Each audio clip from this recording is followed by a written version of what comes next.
All right, let's go ahead and get started. Still have a few people coming in, but we'll start out. This is Bonnie McFarland, and just want to welcome you to our last LCAP update for this school year. We're going to continue to stay in touch with you by email, and we'll schedule a meeting whenever we have any updates on new information that might impact the LCAP. And of course, we're always here by email to contact us if you have questions or anything you need. That's what we're here for. First of all, we'd like to thank those of you who responded to our survey that we sent out recently. We're going to be using that information to do planning for next year as we look at your needs. So thanks so much. If you haven't had a chance, it's still open. We really encourage you. We appreciate your comments and want to make sure that our support meets your needs. So please respond to that, and thank you for those of you who already have. As always, our team is here today, and you'll be hearing from each of them. Adrian Balcazar, Evan Bartelheim, Amy Tomamatsu, and Rachel Garcia and Jeannie Keith are all here. And you'll find the slides from today and the handouts and the recording all on the link on this slide. So let's take a look at the agenda. Today, we're going to briefly review, first of all, the process. Our focus is going to be on the written report to the community. And we're first going to focus on the process for adoption of the written report. We've received some questions about the process, some specifics about the details, so we're going to review that and answer any questions that you might have. We're then going to focus on some specific sections of the report and share some of the issues being noticed statewide from reviews of draft reports. And then we'll review the submission process for the report for both districts and charter schools in the LACOE system. And then finally, we want to leave you with a preview of some pending changes and some things to keep an eye on that will likely impact the LCAP moving forward. Okay. As always, we'll be monitoring our chat box, and we'll answer those questions as we can and follow up with our Q&A on all the questions, and particularly those that we need to look into more deeply. We'll stop after each section and answer any questions that we can. We noticed from the survey that some of you have indicated that you aren't receiving the Q&A. If you aren't on our mailing list and aren't receiving those, they're always posted on our website with all the meeting information. So you can access the current one and you can access the previous ones on our website. So now I'm going to turn it over to Amy, and she's going to review the process for adoption of the written report to the community. Amy? Yes. Thank you, Bonnie. So we wanted to start with an overview of the timelines, adoption, and submission process for the written report to the community, which all LEAs have been working on in response to Executive Order N5630. 20. Today is June 16th, which means a number of your LEAs may have already taken your written report to the board for adoption, or you're planning to do so very soon in order to meet that July 1st deadline. Next slide, please. Oh. So let's review the key due dates that were established as part of N5620. Normally during this time of the year, LEAs are finalizing LCAPs for board adoption along with the district's annual budget as is established in code. But we have established that this is not a normal year. Executive Order N5620 decoupled the requirement for the county to approve a district budget along with the district's LCAP. So this year, no LCAP is required as a condition of budget approval. This is because the executive order modified the timeline for the 2020-21 LCAP. And that's shown here in the table in the second row, where the 2020-21 LCAP is due on December 15th, 2020, whereas the budget is still due by July 1st. So instead of an LCAP, each LEA is submitting a written report to the community, and the annual budget and written report will both be adopted by your local governing board or body by the July 1st deadline. Once we know more about the 2020-21 LCAP that's due in December, we will communicate those updates. We've received questions about the template and the expected stakeholder processes around the 2020-21 LCAP, and a lot is still unknown. The CDE has indicated that it will be a one-year LCAP rather than the usual 3-year plan.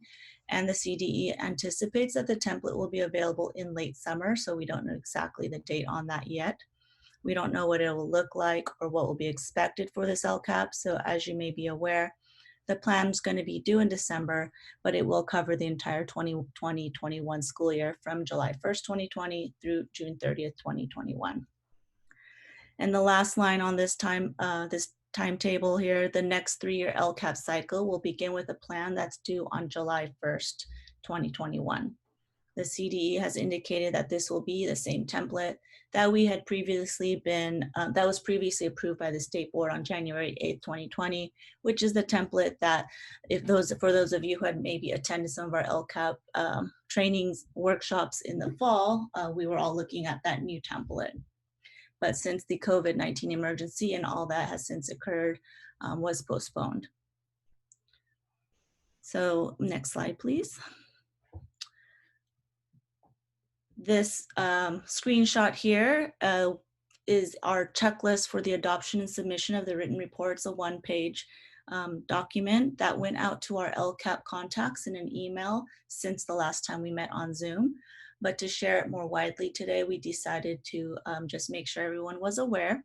We developed this for that as a checklist. And once your report is adopted at a board meeting, your LEA's designee will submit the report to the County Office of Education. If you're in Los Angeles County, you will submit it through the LACOE LCAP system. Evan will share some screenshots later in the presentation today to step us through that process. And as a point of clarification, charter schools will submit to both LACOE and through the ELCAP and also to their authorizer. And all LEAs will post a copy of their written report to the LEA's internet website homepage. So just a few reminders for that entire process. Next slide, please. In addition to the checklist on that previous slide, there are 3 other LACOE tools we want to make sure everyone was aware of. So first, to aid in the development of your responses, we have a tool with some guiding questions that will provide you with some ideas for the content of your responses. Second, there's a sample board executive summary, which might be able to support you in the adoption adoption process for your board. And third is that LACOE LCAP system. For users in Los Angeles County, as I said earlier, you can either upload a PDF attachment of the written report. We've had some questions. What if we use the CDE'S template or a third-party vendor template or your own locally developed template? You would be able to convert that to PDF and then simply upload that to the ELCAP system. Or alternatively, you would be able to paste any responses that you have typed up or type directly into the ELCAP system. There's some text boxes. Again, Evan will show us what that looks like in a little while. In either case, you'll use this system if you're in Los Angeles County to submit that to the Los Angeles County Office of Education. And our business advisory services team will also be able to access your written report through this system. That's the end of my section. So we're going to take a little break from our past practice where we're going to try to answer any questions that we can per section. And those that we can answer. We do like to give thoughtful responses and include resources when possible. So oftentimes we'll just push until we have time to put out our post-presentation follow-up FAQ. But we do have a couple of questions here. What if you've already adopted your written report? I think that'll be addressed coming up, but basically you'll need, if you're an LA County LEA or charter school, you'll need to upload that through the ELCAP system, and I will be talking about that. And then also a question, can we put links to these resources that Amy's just talked about? Can we put it in the chat? And we will do that. There are actually links on our LCAP webpage, but I'll drop those links in now. I think we have one question about CSI. They'll probably defer that question for our follow-up FAQ. So I think that moves us on to Bonnie. Okay. Evan, I'm sorry, one last question came in that might be relevant here. Can we submit a draft prior to final submission? And so there are some LEAs The LA County Office of Education does not have like approval authority for the written reports to the community, but we have had some LEAs that are submitting them for feedback. And so that's something that could be emailed to your LCAP contact. And we've been kind of looking at a few of those. Okay, this is Bonnie. Actually, we can follow up on a little bit, and we'll follow up in writing to make sure we have it right. But there's a question on CSI and in the LCAP, and in the past, districts have had to describe district support for schools that are in CSI. We have not had clarity at this point in time, and we'll follow up on that to see if that will be included in December. But the question had to do with, does that prohibit the school from spending those funds? No, the school should be, the plan for spending the funds should be embedded in the school plan for student achievement. The summary in the LCAP reflects the district's support, and it's more a report on how the district did, supported the schools. So as our understanding, that should be no hold up on expenditure of those funds pending the report. But we'll double check on that and make sure it's included in the report in our Q&A follow-up. All right, so we're moving on to the written report to the community and some things to consider. And we just want to review some of the prompts. We're not going to go through all of them, but just some of them that, and we're going to focus on are those where we've seen, and throughout the state, they've seen particular issues in draft reports that have been reviewed statewide. So let's take a look at a few things just overall for you to consider, and then we'll dig into some of the more specific prompts. Okay, next slide. Okay, so first, it's important to consider in writing, or if you've finished writing it and just reviewing it before you take it to board, important to review the report and consider the purpose and the audience, and make sure the report reflects that. Keeping that in mind is going to impact both the tone and the content of the report. Remember, the purpose is to describe what happened during school closures, to do so succinctly, but with enough detail so your local community has a clear understanding of the services that were provided. The audience is the community, as it states in the title of the report. So it's important to consider who that includes. We've seen and heard from other counties that many draft reports they've reviewed are written as if the audience is internal, as if it's district staff, cabinet, or it's just the school board. When it's written with a real understanding of the needs and concerns of the community, it will proactively address those needs and concerns rather than having to deal with questions after the fact. So to do that, it's first important to understand what those needs and questions are from the community members, and keep them in mind as you're writing it. Ask yourself, is the report answering the questions that parents and community members are going to have about the services described? Next slide. So in doing that, you first need to consider, how did your LEA connect with parents and families to understand how the closures impacted them? Did the LEA solicit input for their surveys? How did they know what the impact was on students and what it was on particular student groups? What particular challenges did student groups and their families face during this time? Then, how did the LEA address those issues and concerns? And then finally, how did it communicate back to the community about resources that were available based on those concerns? Next. And finally, taking a look at the prompts. It's important to keep in mind that each of the prompts in the report addresses a specific requirement for LEAs during the period of school closure. The requirements are taken directly from the executive order that extended funding for schools during the closures, or from requirements in education code for the local control funding formula. Therefore, it's really important to address each of the prompts completely. In draft LCAPs, it's been noted that many LEAs omitted certain parts of the prompt. They may have addressed part of it, but didn't address it fully in their responses. So we're going to take a closer look at some of the prompts in which there were missing elements in many of the draft reports that have been reviewed statewide. And to do that, I'm going to turn that over to Rachel to start. Hello, everyone. This is Rachel Garcia.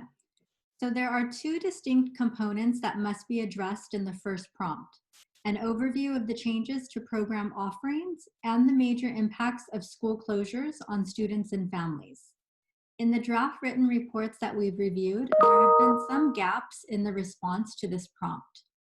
Some LEAs did not explain how instructional offerings changed during school closures.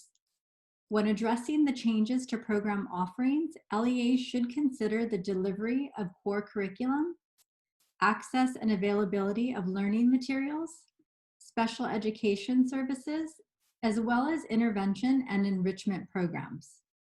In addition, many LEAs did not address the second component of the prompt, which is the major impact of school closures. Some questions to consider when addressing the major impacts of school closures include: how did the LEA connect with students and families to learn about the major impacts within the community in order to respond to those needs?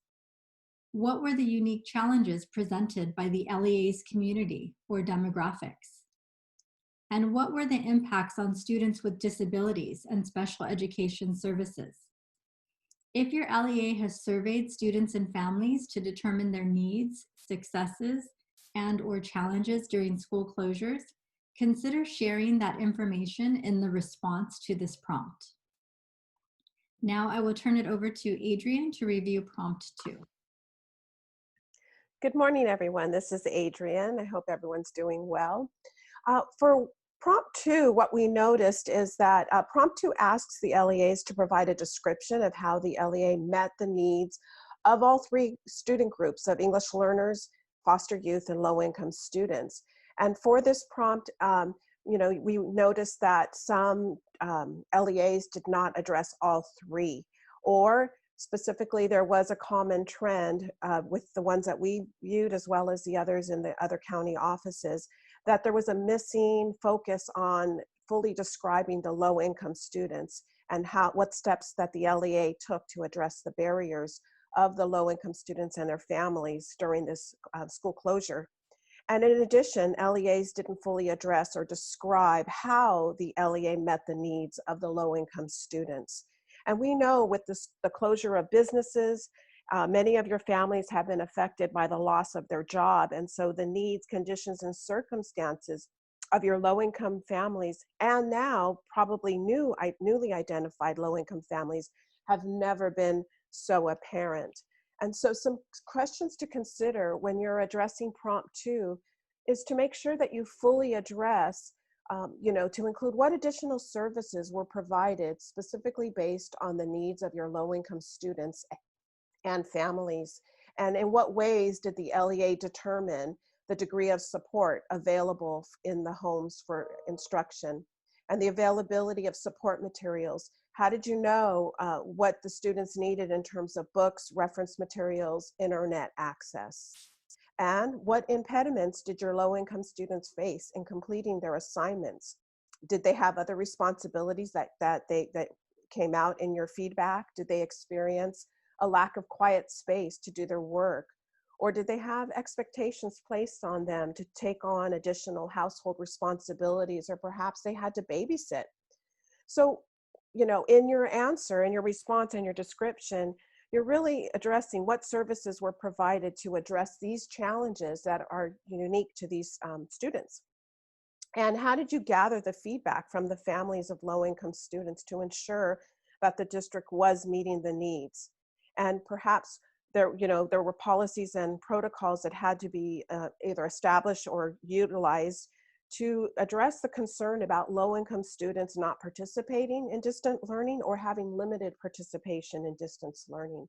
So again, looking at the prompt and fully focusing on all 3 student groups and looking at their unique needs, conditions, and circumstances is our guidance to help you fully address this prompt.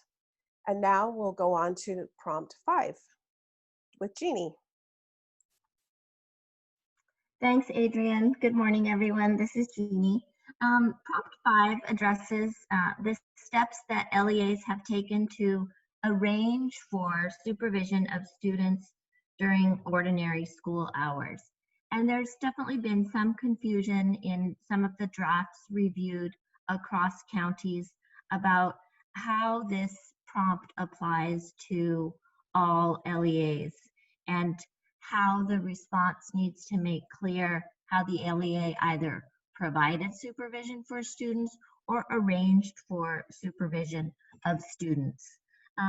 We've provided some feedback asking about how the LEA arranged for services or provided information about services to the community.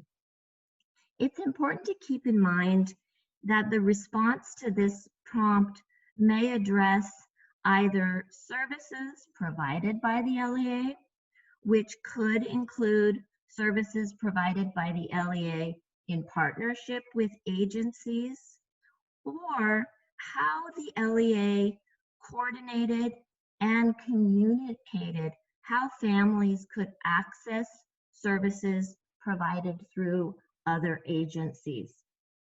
So this requirement to arrange for, to the extent practicable, the supervision of students during ordinary school hours is not necessarily a requirement for the LEA as an entity to provide the child care directly, but it is a requirement that applies to all LEAs, whether they're providing the supervision or arranging for supervision and access to supervision.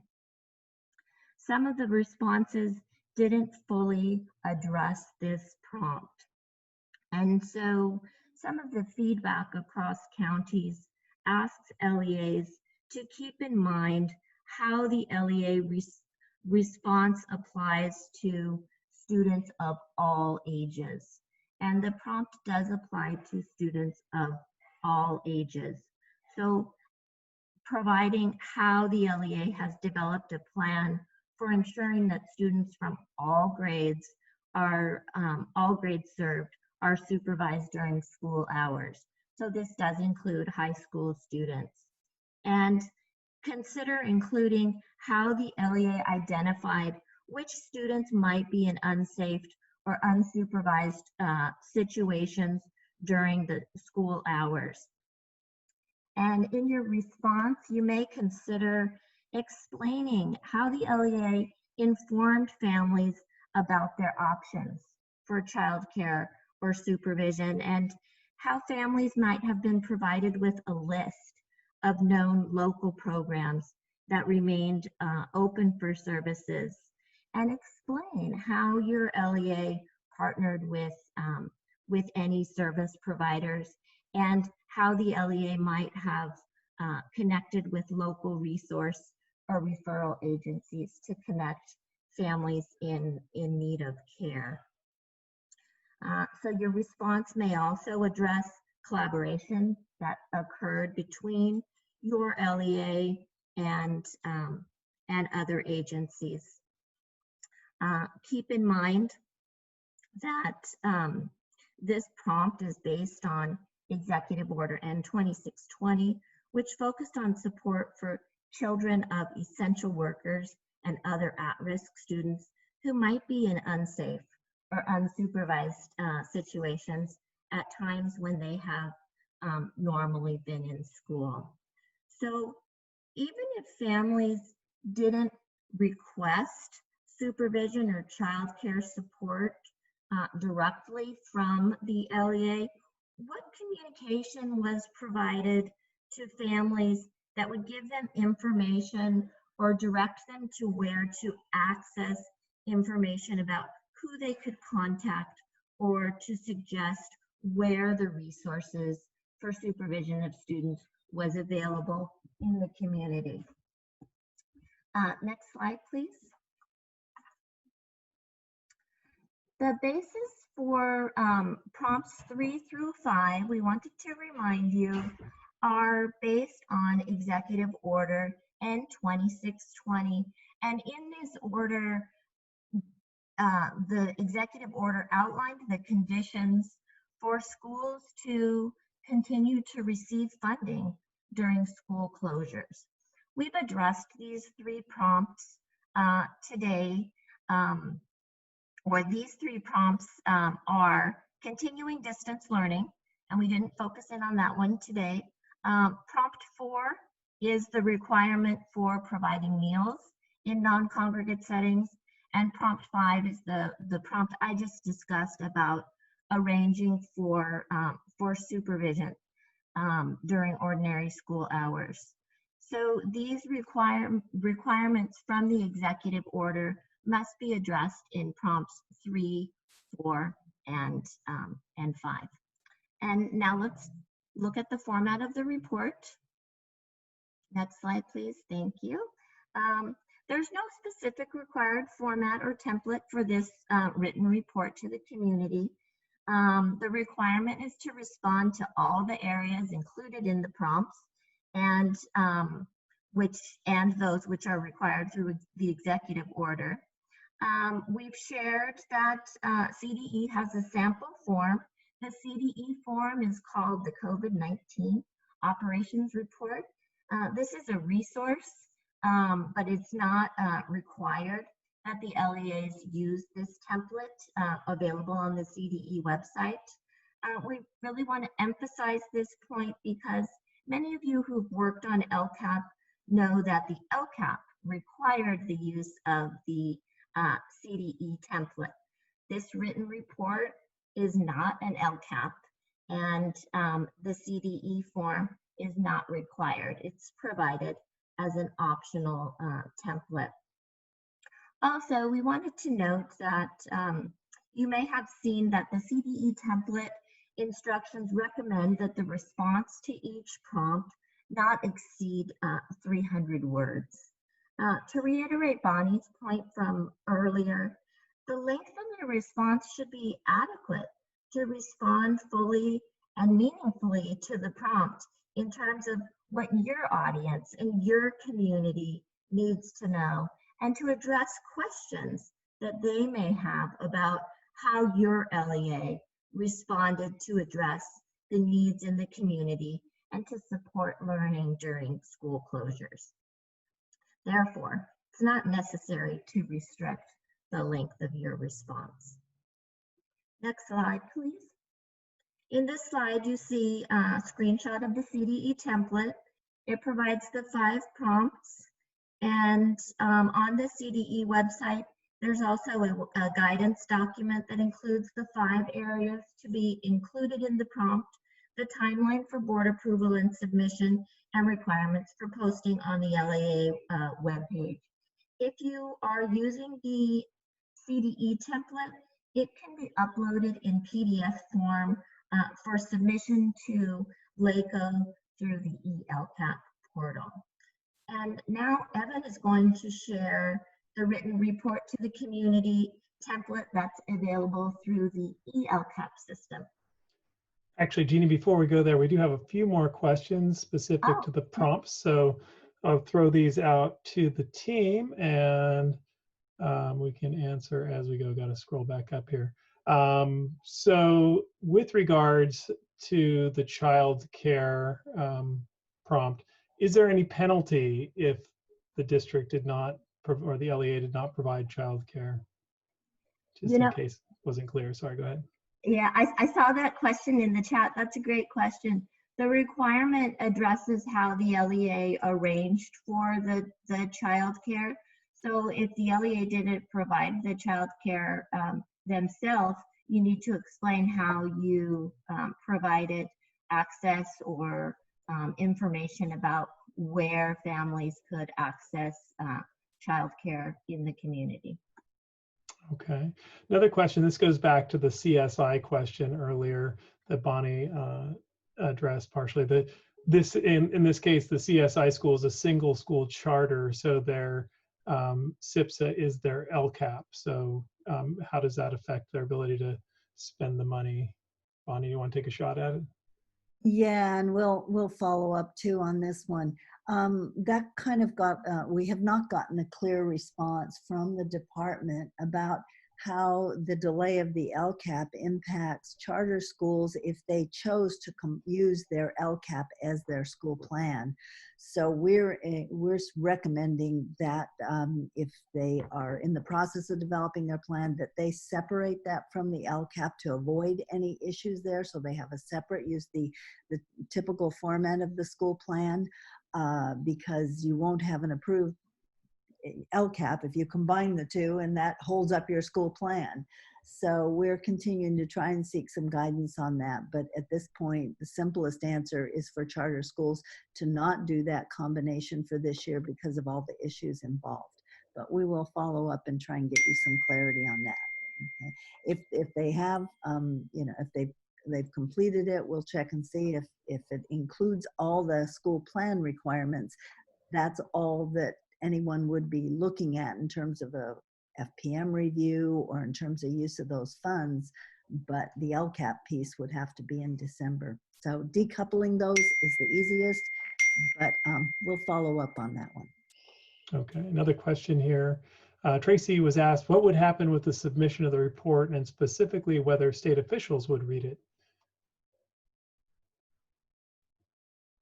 Anyone want to venture an answer? Well, it's going to be posted on your website, so anyone can read it. There is no requirement that anyone that there's any approval other than at the local level. So it's certainly available. If someone was doing some sort of a review that they want to look at it, if advocacy groups want to look at, but as for any required review of it, no, not the state or the county are reviewing it or have any approval process over it. Okay, another question related to charter schools. Where in statute does it state that charter schools are required to submit their written report to the county? Their understanding from the CDE was that charter schools are required to submit it to their authorizer by July 1st. Yeah, and we'll follow up again on writing on this one, but if the executive order, it's rather convoluted if you read it, but the executive order says they need to submit the report, and then it references it's to the authorizer, but in accordance with Ed Code 47604.33. That Ed Code reference requires submission as to the County Office of Education, because it references the LCAP submission. So that reference to 47604.33 is where that requirement appears to be for submission of it. So again, we'll follow up on writing on that one. And one last question here. Is the LCAP federal addendum also postponed until December 15th? I know we've addressed this in our state and federal programs unit meetings, but somebody want to respond to that? Well, no, if you submitted an LCAP federal addendum last year and you have not changed the programs that you're participating in, the federal programs, then you submit it only once to CDE. Any other changes are at the local level. The only districts or LEAs that would have to submit an addendum are those applying for federal funds for the first time, or those LEAs that are applying for new program funds. For example, if you didn't take Title III and you want to take it this year. And that has not been delayed because approval of your addendum and a consolidated application are required for CDE to release the funds. So if you submit it last year, and you're not doing any new programs, everything's the same, then any changes you make are at the local level. Only LEAs that are applying for federal funds for the first time or applying for a new Title I, II, III, or IV funds for the first time need to submit, and that is not delayed. And finally, and I think Jeannie already spoke to this, or someone, but speak to the statement on the CDE template that encourages LEAs to provide descriptions that do not exceed 300 words. Oh, yeah, sure. I did. We did speak to that, and happy to speak to it again. Really, that's not a requirement and the response needs to adequately address what your community would want to know about how you addressed the provisions during the school closures.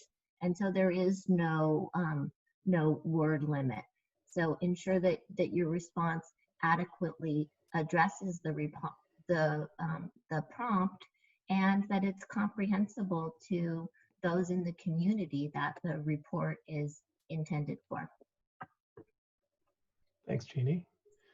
Okay, I don't see any additional questions. Again, if questions arise as we're going along, please submit them in chat. We'll have another opportunity to stop here, but we'll always follow up in writing after the meeting's over. Next slide, please. And go to the next slide. So I'm gonna, as Amy had mentioned earlier, talk briefly about using the LACOE's LCAP system for the community report. All the LEAs can use our system to create their written report using our electronic template, which we have labeled the community report.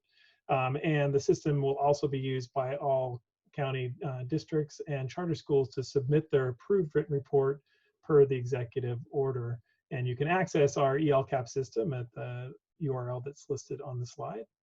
Next slide, please. Okay, so the first step to create or upload your written report is that you must have an account in the LCAP system.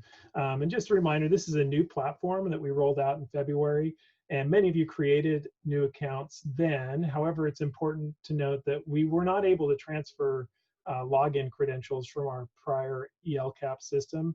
So if you haven't yet created an account, and you need to do so now in order to upload or generate your written report, you'll use the register link when you get to the LCAP system. You can see it in the upper right corner. Or if you've already got an account, you just need to log in to start the process for the written report. Next slide, please. Upon logging in, you'll see that the community report link appears in the sidebar menu, which we've noted there. You'll click that link to open the community report page. And on this page, you will find a button labeled Add Community Report. You'll click this link to begin the process of creating or uploading your written report. Next slide, please. By clicking the Add Community Report button, you'll open an input table, and this is where you'll first enter a name for your report and either the anticipated or your final board approval date. Then you'll enter the LEA information as well as the LEA contact information. This information is required for all LEAs, whether you're uploading or creating the written report within the LCAP system. And after you've entered the contact information, make sure you click the Save button at the top of the page. Next slide, please. After you enter the contact information, you'll have the option of either uploading a PDF of the written report if it was created using another template such as that provided by the CDE, or you can enter your responses in the text boxes for each of the 5 prompts.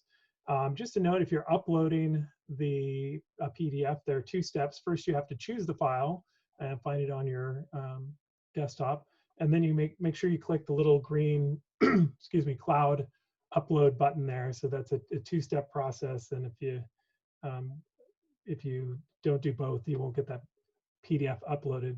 If you're entering your report, be sure to use the Save button frequently. There's no autosave function.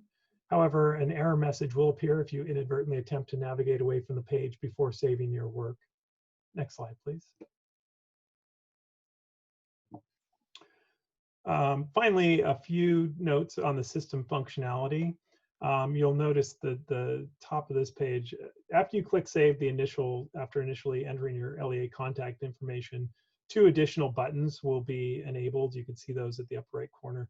The Manage Users button allows you to add users who can either view or edit the report, and you can determine that the responsibilities when you create the new users.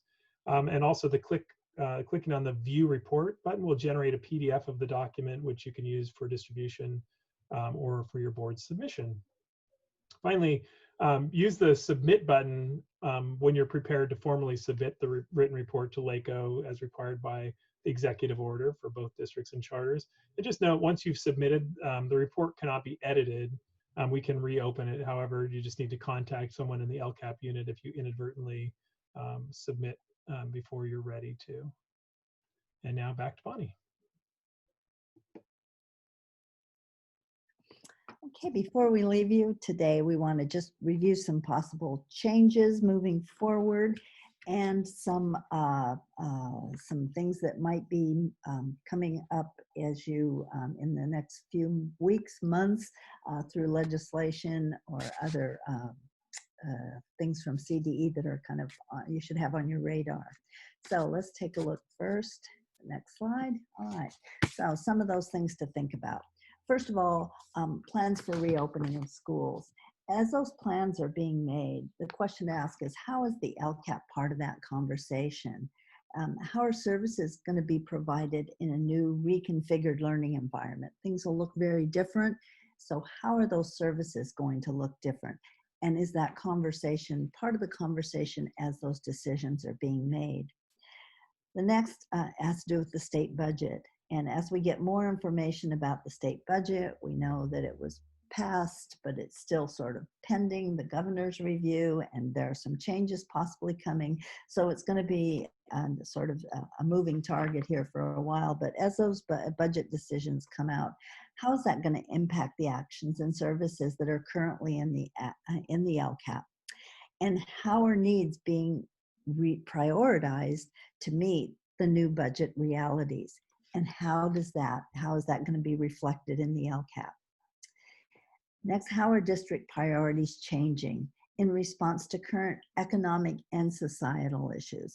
We heard about increased poverty from families that are losing jobs, that haven't been able to work, other societal issues about equity. So what are the needs of the families who've lost their livelihood? And are district policies changing around other issues like support for families or school policing? And again, how is this going to impact the LCAP? And if you're that person, are you at the table when those conversations are taking place?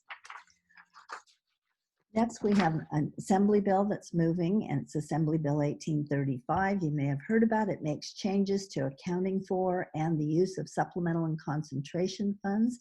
We're going to discuss this a little more in a minute. However, it raises the question about the degree to which the LEA is not just budgeting funds, but spending funds for increased or improved services for unduplicated pupils. So it's another thing to put on your radar. Next, we look at learning loss. We hear in the news daily about the impact of school closures on learning loss and achievement gaps. It's clear that some student groups have been more disadvantaged during this period than others, and this is only going to increase the gaps that were already there. How are services in the LCAP going to address those gaps? Other considerations for the 2021 LCAP. Keep in mind that although submission of the LCAP has been delayed, this is still the LCAP for the LEA for the coming year. It's the 2021 LCAP. So first of all, keep an eye out for the template. There'll be a new one-year template coming out, we hope sometime late summer, early fall. It's how are stakeholders being engaged in that process? If you already done some consultation, how will you do that moving forward? Consider how you're going to respond in the annual update regarding what actually occurred and report in the budget overview for parents. If funds weren't fully expended for unduplicated pupils, how will you respond to the question about how that impacted those students? And long term, how are you going to use what you've learned through this process to inform your 3-year LCAP beginning in next June that's submitted? So this is going to be a busy LCAP year. All right, let's take a look more at AB 1835, and this is where its basis. As you might recall, last November, there was a state audit report that made a number of recommendations, and one of which is now moving forward in legislation. The report found that some districts were not spending all the funds they had budgeted for increased and improved services for their unduplicated pupils. LEAs could then use those funds for general purposes in the following year. The report recommended that LEAs be required to reconcile Their estimated expenditures, you're now reporting estimated actuals, and this would require, they're recommending that it be required to reconcile estimated expenditures with actual expenditures and spend any unspent supplemental and concentration grant funds in the following year for increased or improved services for unduplicated pupils. Next is AB 1835. Next slide. And this Assembly bill follows up on that recommendation. It would require LEAs to identify any unspent supplemental and concentration grant funds by annually reconciling their estimated and their actual expenditures and reporting that information to CDE. It would require that any unspent supplemental and concentration grant funds be expended to increase or improve services for unduplicated pupil groups. So this bill was passed by the Assembly Education and Appropriation Committees. There was only one no vote and one abstention among both those committees. The Senate Education Committee has now agreed to include the provisions of the bill in the budget trailer bill. And it appears at this time that the governor is very much in support of this measure. So at this point, it appears it's moving forward. It's unclear if passed when the provision would take effect. So we'll be watching for details on that. Okay. All right, so as we said, this is our last official scheduled Zoom meeting for this school year. We have a state and federal programs meeting scheduled for next week, and you're welcome to join us if that's also part of your work. We'll send out email information or schedule a Zoom meeting as needed if additional information comes up to any of those issues that we just discussed that are sort of pending out there. And in addition to this summer, we're going to be providing a series of modules on specific topics. This is going to replace what we usually have as our new directors workshop, which is usually a 2-day in-depth workshop. We're going to do short modules on specific topics, and at least one of those is going to specifically address the local control funding formula. So if you happen to be new, or if you have staff that are new, or if you just want to refresher, please join us, and we'll be sending out information regarding those modules within the next couple weeks. All right. In the meantime, we ask you to keep questions coming to us. We're all here via email. You can send it to our main email box, or you can send it to individual coordinators. We really encourage you to work with your assigned LCAP coordinator throughout the year as you're working on the LCAP and as you have questions about implementation or development of the new LCAP. We'll take a minute now to review any questions. We do have a few questions, Bonnie, Great. that have come in via the chat. So one question, our board meeting is scheduled for June 30th. Is it okay to upload the report before it is shared with the board? I would say yes to that, so long as if your board approves it and there are no substantial changes. You could resubmit if you have changes to the after following the board meeting, but you would be able to upload as late as June 30th. No problem with that. The system will remain open. Yeah, you might want to check with your district to see if they're comfortable with that. Just with cabinet, are they comfortable posting, sending in something that's not yet board approved? But your call. Yep. How do budgets get submitted with the written report, or do they? Well, the written reports, as it's submitted through the LCAP system, are business advisory services. We work very closely with them. They have access to that system. So it's submitted and they can access it through that. So they both come into our office, and that's our main submission spot. Question, are there any updates on yesterday's vote, assuming that's the legislature voting on the budget? We know they approved their version. They did not approve the governor's budget. There are ongoing negotiations between the governor's office and the legislature. That's, I think, the last word that we had, Bonnie. Right. That's as much as we know. It sounds like it's still, I think they have to pass it to get paid. So I think they passed it by the deadline, but that doesn't mean everything is resolved. There are still some issues. So it sounds like while it's there, we can anticipate some changes. The governor has veto power. So the negotiations go on. Question, is there any new information on the local indicators and the need to align them? And I don't know if this is a question that it comes subsequent to our last update when we talked about the local indicators, I think at our last LCAP meeting. There's been nothing since then, but you can refer back to that. We have the video as well as the report from the follow-up FAQ on from the last board meeting on our LCAP website. Yeah, any additional communication regarding the local indicators?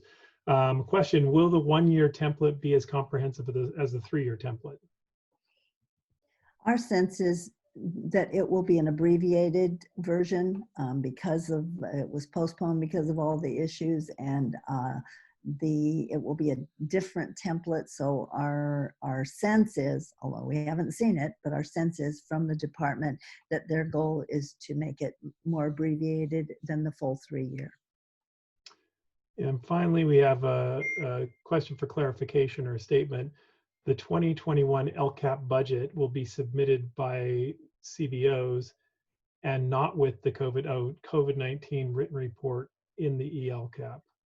So I'm interpreting this. So the budget will be submitted separately by the CBOs. Yes, the budget is not being submitted through the ELCAP system. It's only the written report that's being submitted through the ELCAP system.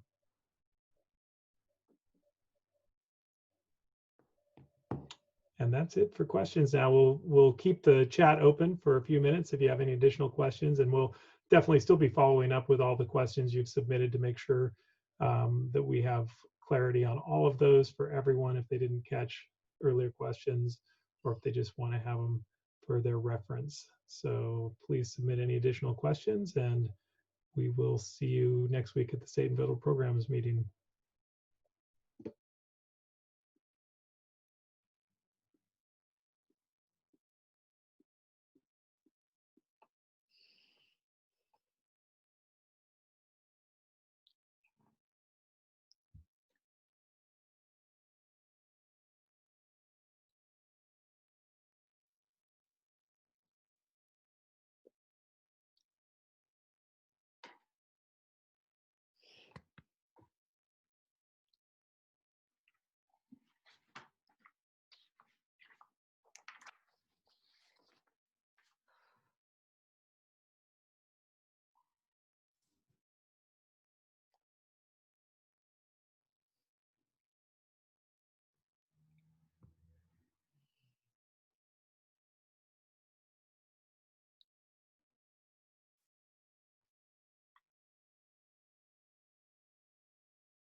Hello, everyone. For those of you who are just joining us, hopefully you actually caught our earlier meeting and you're just still on. But for those of you, there was a clerical error that went out in the announcement for an 11 o'clock start time that was in an email. We apologize for that mix-up. The meeting did start at 10 o'clock today. We have recorded it and we will edit it and get it uploaded to our website today and send that link out as well to everybody on the list. Our apologies for the mix-up. We will also do a follow-up FAQ as we always do that'll go out within the next 48 hours that will include responses to all the questions that rolled in. So we're going to end the meeting right now. And again, sorry for the mix-up. And we look forward to any feedback you might have or any questions you might have. Please feel free to email us at the LCAP@laco.edu. Thanks a lot and sorry for the inconvenience.